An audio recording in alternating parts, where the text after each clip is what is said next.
Hey everyone, welcome to another YouTube video.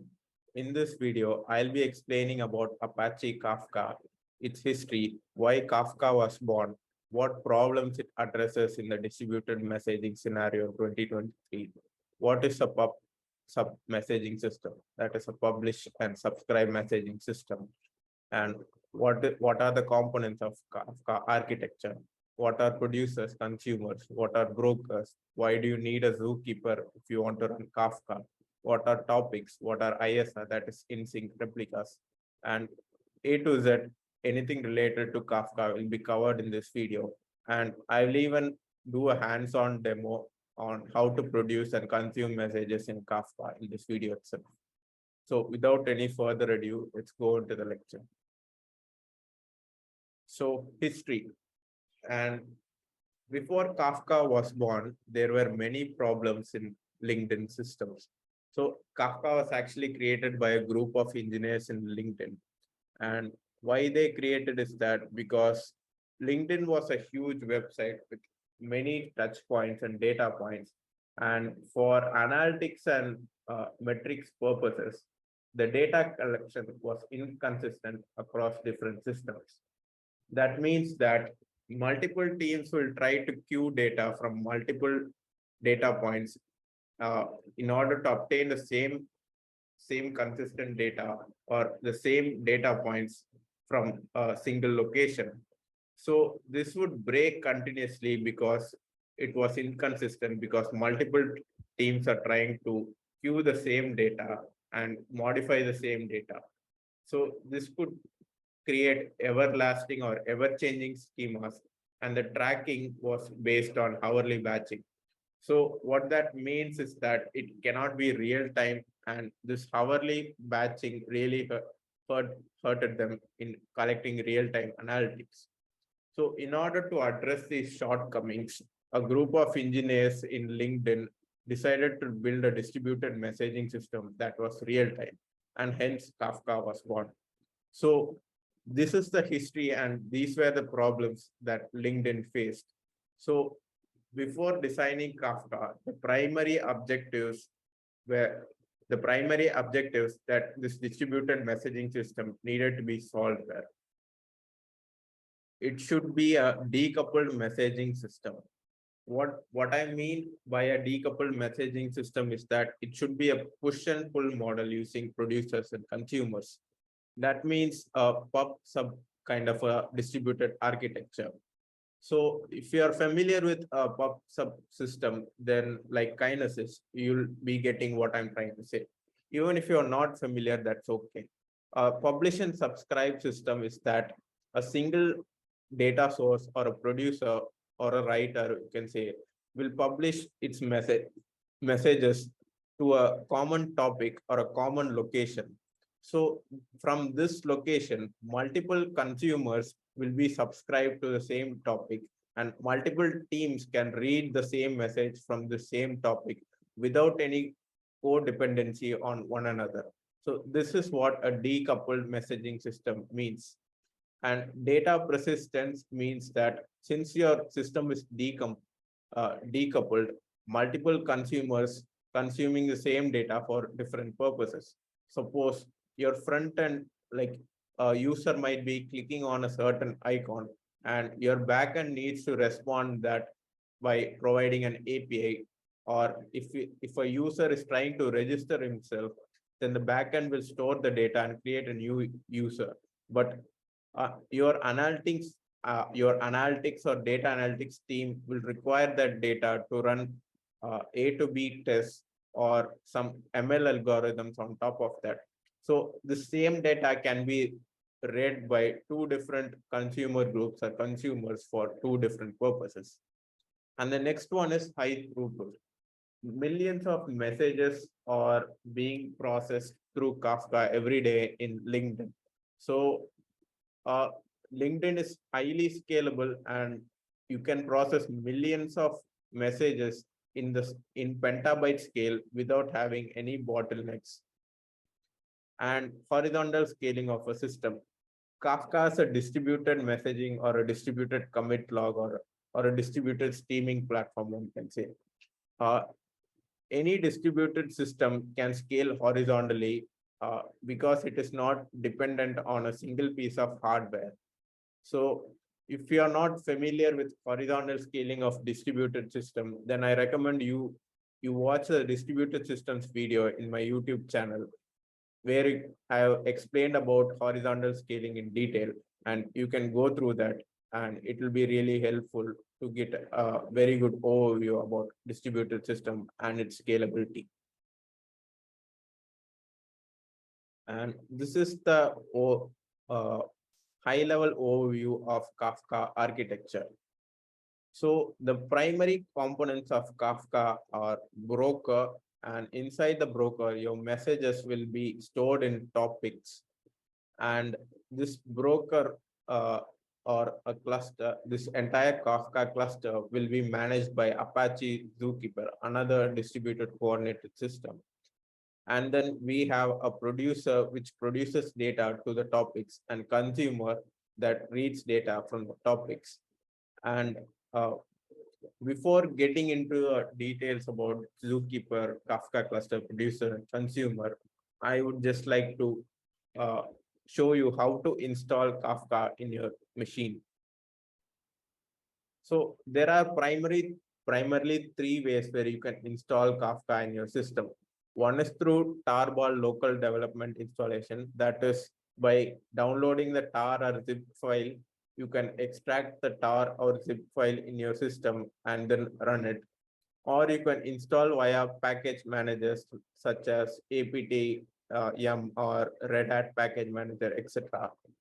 If you're having a Linux server and want production grade systems, or you can use Docker containers for simplified installation in your machine without having any other dependencies. Kafka installation through Docker containers or Docker Compose. So you could just directly clone the Confluent CP all-in-one repository, and then you could just navigate into the folder and then run the Docker YAM file. And notice here in this last command, I have given Docker Compose up -d, Zookeeper, broker, and control center. The thing is that if you open that Docker Compose file, you can see there will be multiple components. Let me just show you in the system. If I vim the Docker Compose file, you can see the services. You have Zookeeper, you have broker, you have something called schema registry, you have something called Kafka Connect, you have a control center here, you have KSQL DB, you have KSQL DB CLI, KSQL data generation, and you have a REST proxy server. So what are these components? The thing is that there are many tools like Kafka Schema Registry and Kafka Connect, and we'll get to these later on, but these are additional tools that you won't be requiring currently at the moment to run Kafka. To run Kafka, you definitely would need Zookeeper. You will need your broker up and running, and control center is an optional thing.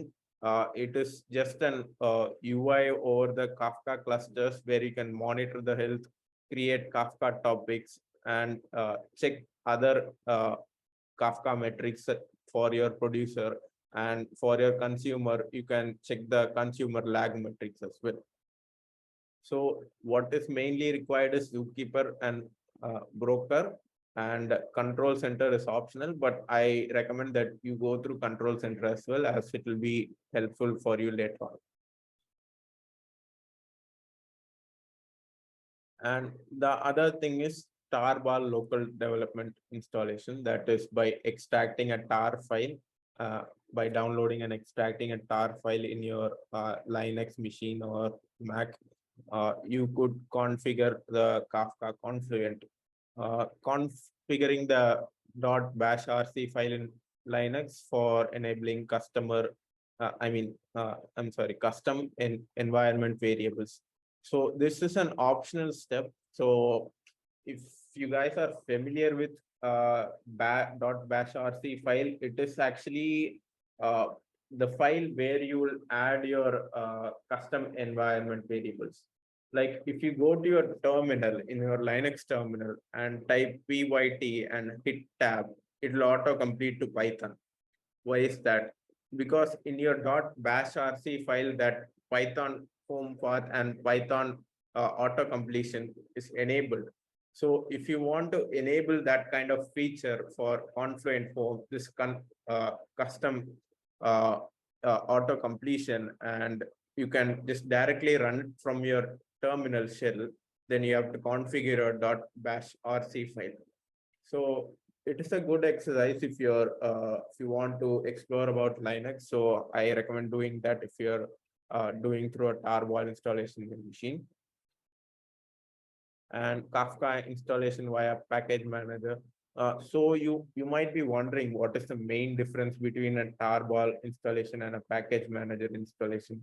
The thing is, in Linux, we'll be having the system files in system D files.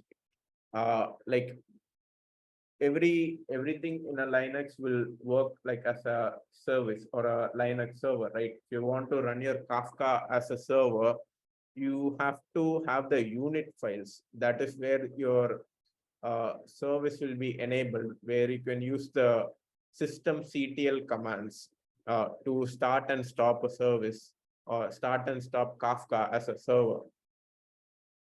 So what is the main advantage is that if your Kafka is working as a server using systemctl, then in case if your Linux machine reboots and if you have enabled them, your Kafka will automatically reboot every time your system boots. So for production grade systems, configuring the unit files for systemctl start and systemctl enable installation via package manager is recommended. If you want to explore more about what is a service in Linux, you could always Google it and search about how to run your application as a service. What is systemctl enable? You could just explore that by Googling, and you'll get a lot more large. A lot more knowledge in the administrative side of Linux.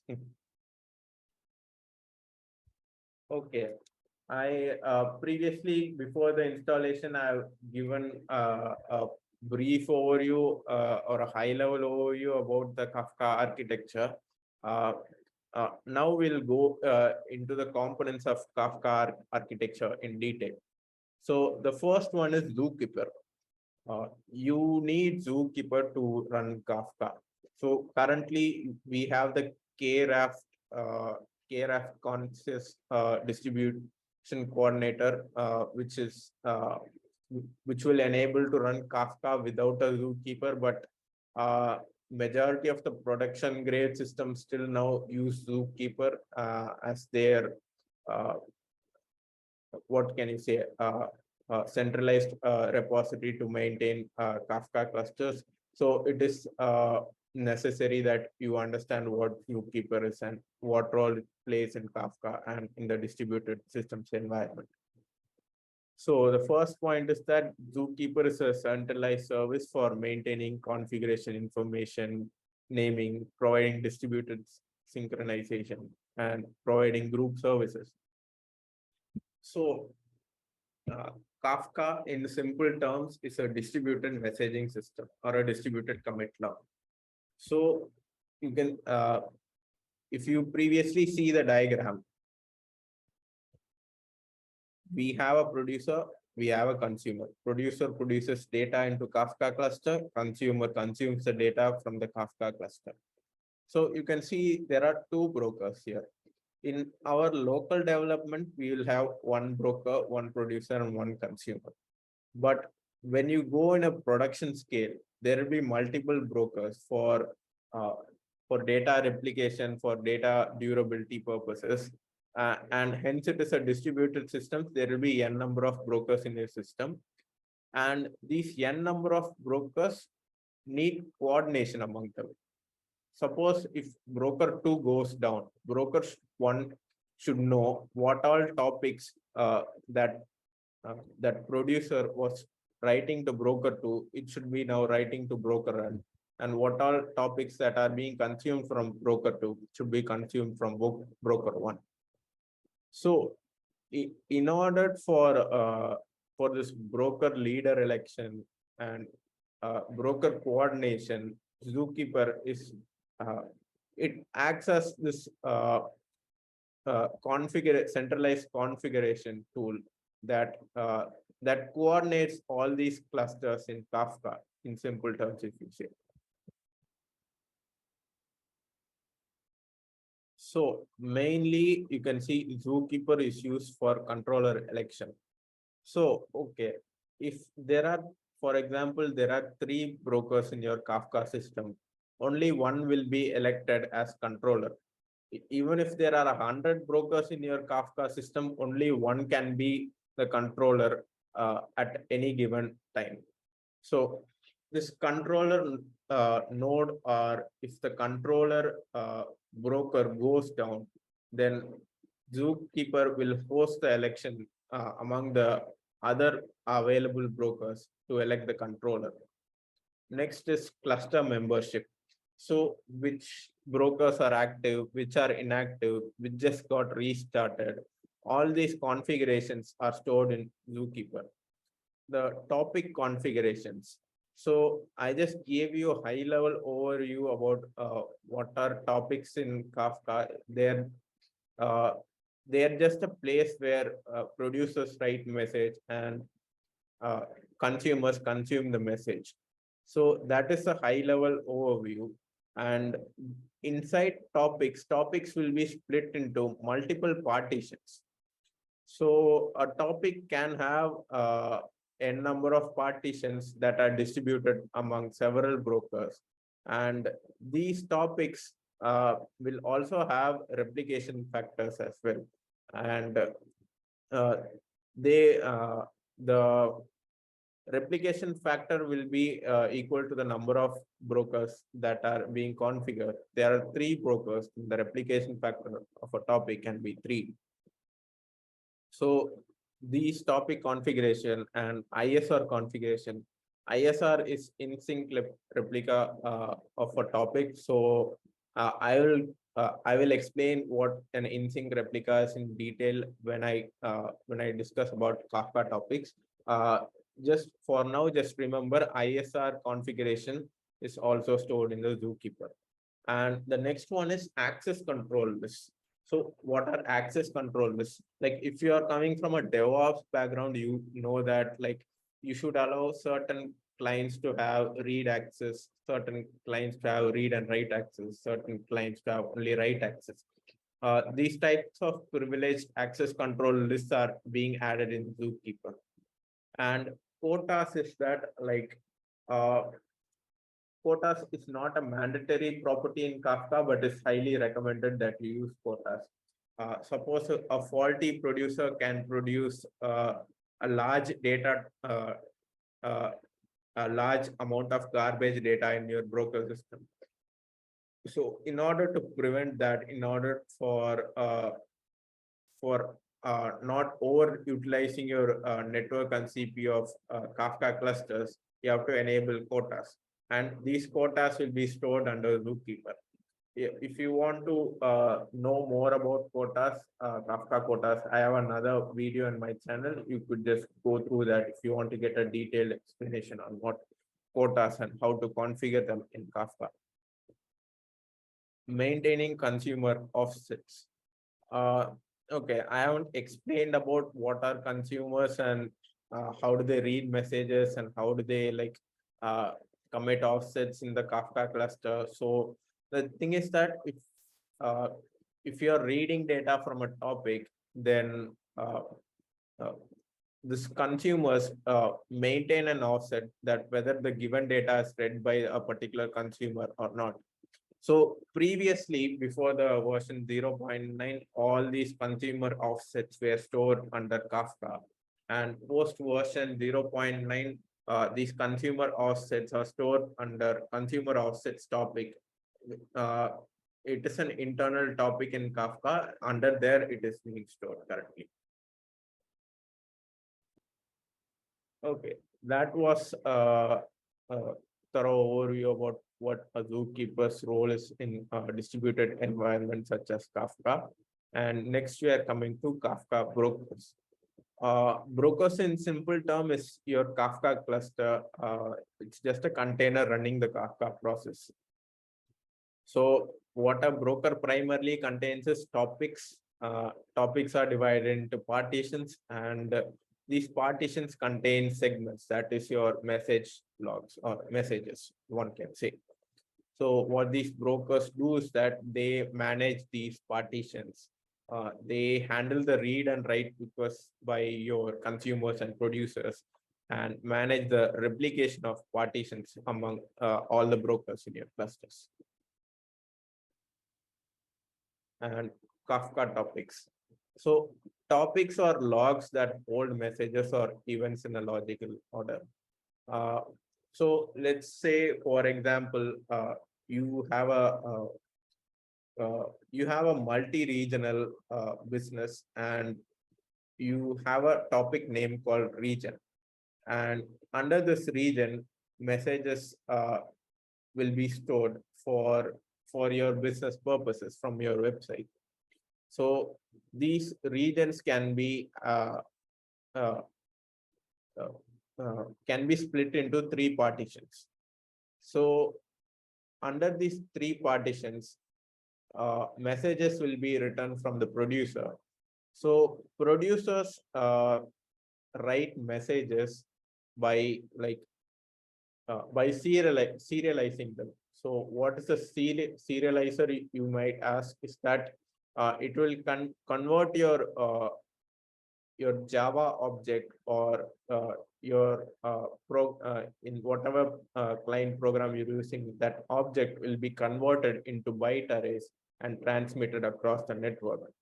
So uh, you need to specify the topic where you're writing, and then you need to specify the value, and optionally you can specify the key.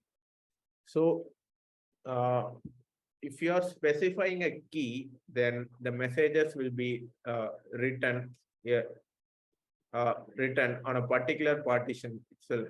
Like if there are three keys, like India, Australia, and America, then a particular partition will contain only messages from India, and this order will be maintained as long as you don't increase or decrease the partitions in your system, or you change your keys. So in-sync replicas. So what in-sync replica means is that you would have a topic and you would have its replicas as well. Like if your replication factor is 3, there will be three partitions for a single topic, where one will be the in-sync leader replica, and the other would be the follower in-sync replicas. So the leader replicas uh, will get data from the Kafka producers, and then it will replicate the data to the other in-sync replicas. So all the read writes will happen through the leader partition only, and the follower will get updates from the leader partition. They don't interact with the Kafka producers or consumers. So these are the shell commands to create your Kafka topic, to describe your Kafka topic config, like how many partitions are there, how many in-sync replicas are there, how many replication factor is assigned for a topic, etc. And Kafka topics list will list all the topics that are present in your Kafka cluster. Producers. So in high level terms, you can consider uh, producer or a writer that writes messages to Kafka topics in a Kafka cluster. And if you want an app definition, a producer partition maps each message to a topic partition, and the producer sends a produce request to the leader of the partition. So previously, when we are discussing about topic creations, I spoke about the in-sync replicas, right? So yes, all the producer requests will be sent to the leader of the instinct replica, and the instinct leader replica will receive the messages from the producer, and then it will replicate internally among the other instinct replicas. So the partitioners shipped with Kafka guarantee that all messages with the same non-empty key will be sent to the same partition. So in producer configuration, you need to specify the Kafka cluster's IP address. You need to specify the topic. You need to send the specify the message that you're sending. And key is an optional parameter in producer. So if you are sending data with a key, for example, like India or Australia, then for each key will be stored under a separate part under the same partition. You can say that. So all the data that I send with a key as India will be stored under the same partition. All the data that I'll be sending under the key with America will be stored in a different partition. Unless and until you increase or decrease the number of partitions in your Kafka cluster, this order will be maintained. That is one of the Kafka guarantees. And this is the shell command for enabling a producer in your terminal so that you can type messages. So after I go through consumers, I will just quickly open up my terminal and fire up the Kafka clusters and show you how to produce and consume messages over a topic. Consumers read data from Kafka topics. So consumers can be standalone or a part of a consumer group. So like I said, a topic can contain n number of partitions. So a standalone consumer can read from n number of partitions, but that doesn't seem to be a very efficient utilization of resources. So one consumer can be a part of a consumer group that will contain n number of consumers that can read data from multiple partitions. And this reading of data from multiple partitions is mutually exclusive. Always remember that no two consumers from the same consumer group can read messages from the same partition. That is a very important point. Each consumer can read from partitions that are mutually exclusive from each other in a consumer group. And next is offset management. So initially, when I was explaining about the architecture, I told you something about commits, right? So whenever you read a message from a topic, these consumers will maintain an offset. So what is an offset is that if you read message number 1 and under this offset consumer offset topic or offset management, this consumer group and will send some metadata stating that I've read message number 1 from this particular topic and so on. So this offset management can be from beginning, latest, or none. So what does that mean is that suppose if your consumer group or consumer goes down and if you want to read data, so in that case, let's say there are 5 messages in your topic. You have read 3 messages. So, and in your offset, you have committed, like I have read till 3 messages. This is the metadata. Please commit it. You have said. Then your consumer goes down and you're restarting your consumer. If you restart your consumer and if your configuration is from beginning, then it will start reading messages. If you restart your consumer and if your offset is for that particular consumer is not available in Kafka, then it will start reading messages from 1. So, or if it is configured as latest and if your consumer offset data goes missing, then it will start reading messages from 5, means that you will lose message number 4. And if your offset management or auto offset is set to none, and if there are no consumer offsets for that particular consumer, then your consumer will crash. So if you're running Kafka through Docker, these are the Docker executive commands to create a topic and to produce and to read messages from your topic. So without any further ado, I'll go to my terminal and we can see the hands-on of how to produce and read messages in Kafka.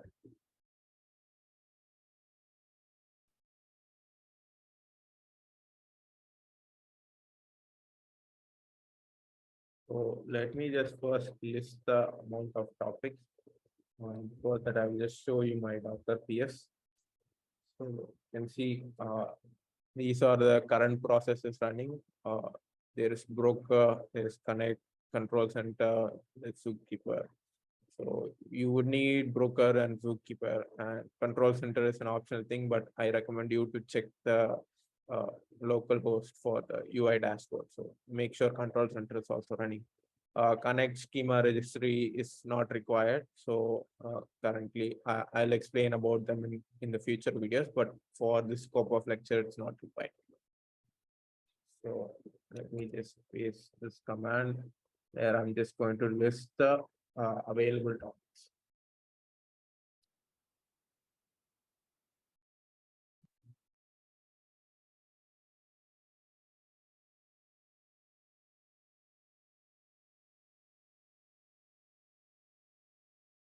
Yeah, yeah. So you can see there's this underscore for certain topics like consumer offsets, transaction state, everything, right? So if a topic begins with underscore, it means an internal topic. That is not a topic where you normally send and receive messages. It is for internal purposes for Kafka to maintain its logs, metrics, etc. And it is not recommended that you create topics with an underscore at the beginning. So let me just create a new topic. Just copy this command, Docker execute, and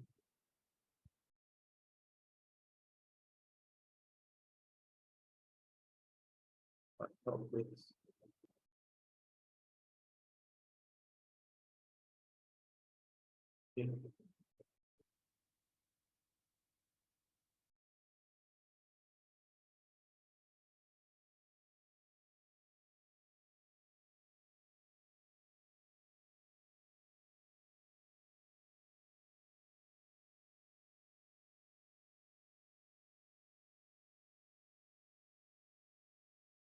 Yeah, now I create a new topic called new topic. And if I do my list topic command now, you can see in the bottom, new topic is created in my Kafka cluster. Once my topic is created, I have to produce messages. Since I'm just doing it in a single line, I don't need backslash.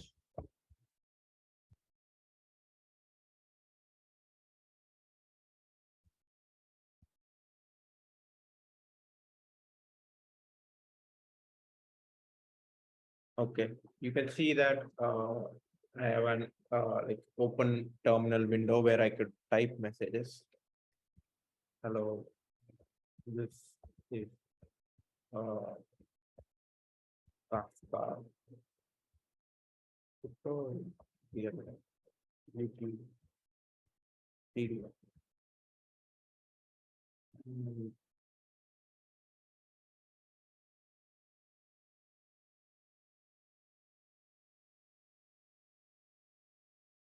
We just create another shell. Another, yeah, another terminal. Now two terminals, one for producer, over here as the consumer.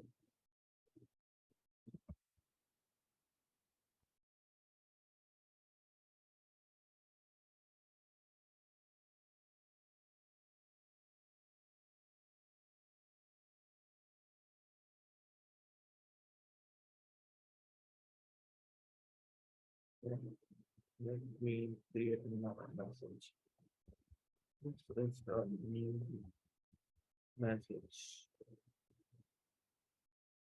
You see message.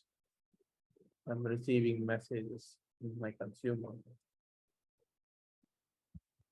Check my new message. I'm able to receive messages right now once I enable my consumer.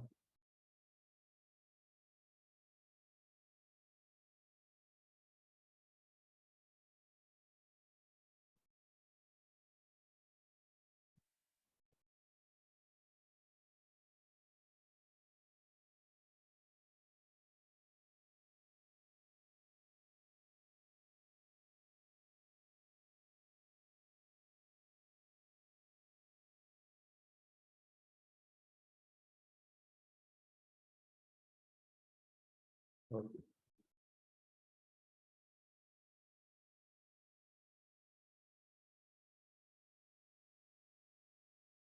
Okay. So I can see that whenever I type a new message, I'm receiving it in my consumer. In order to receive all my messages.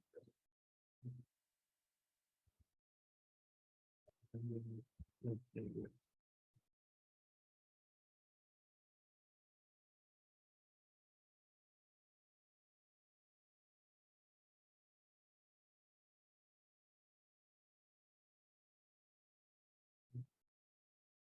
Not specified from beginning. It still is not showing up in my term.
Okay, yeah, I realized my mistake. So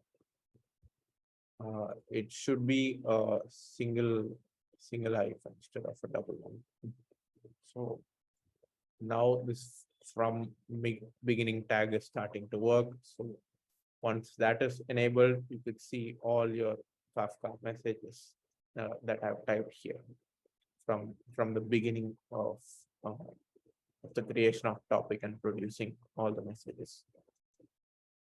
So this is the high level overview about Kafka architecture and its components. And in the upcoming videos, I'll explain in detail on how to use Java, Python to write Kafka producers and consumers, and how to use the Kafka admin client, and how to enable Kafka security for securely managing your cluster. So if you enjoyed this lecture, then do subscribe, like, share. Until then, thank you guys.